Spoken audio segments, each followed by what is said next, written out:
the man said a few moments later. "Yes, Mike," the woman replied, as firefighters rushed past her. "That is correct. Grian Woods, Geoffrey Slight, and a wild girl who we believe goes by the name Shelli, the very same children who only moments before the explosion were celebrated as heroes all over our screens for saving the life of Howard Hansom himself. Police don't think the children were acting alone, though.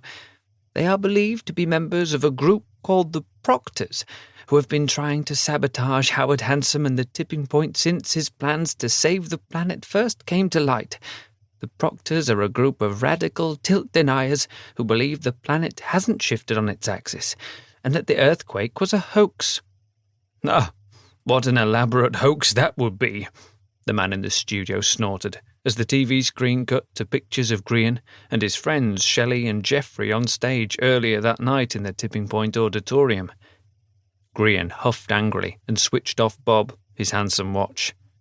The news report was all lies. Chapter 2. Our Secret. The treehouse Grian sat in belonged to the Wild community, who had taken in him, Shelli and Geoffrey when they fled the tipping point earlier that night. The Wild lived simply in the forest, in tune with the rhythms of nature. They didn't trust technology and, unlike almost everybody else in the world, they had never fallen for Howard Hansom's lies. Most people in Babbage thought the Wild were weird.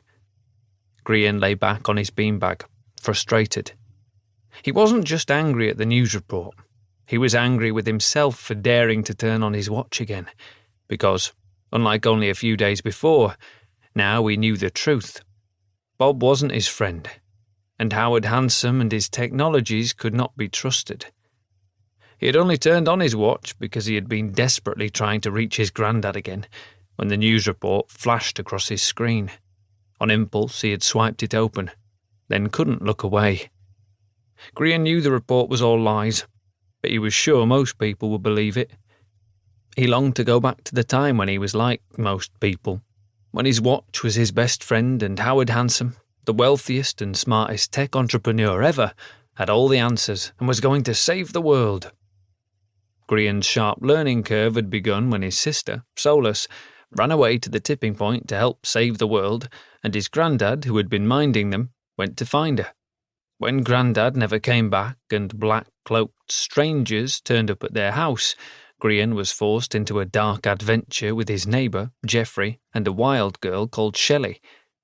The adventure led them to the tipping point and to the eventual discovery that the black mark on the sun hadn't been created because the Earth had shifted on its axis, that the volunteers who had signed up to live in the tipping point had in fact become Howard Hansom's prisoners, kept in cages beneath his smart city, and that everything the tech entrepreneur promised the world was a lie.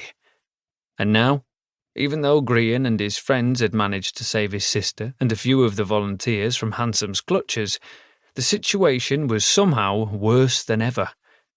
Grian's granddad was gone, kidnapped by Hansom and taken somewhere on his high-speed hover train, the Hyperloop, along with the rest of the volunteers who'd signed up to live in the tipping point.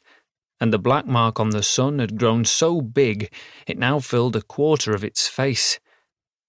"You'll be the most hated boy in Babbage," Howard Hansom had promised Grian only hours before.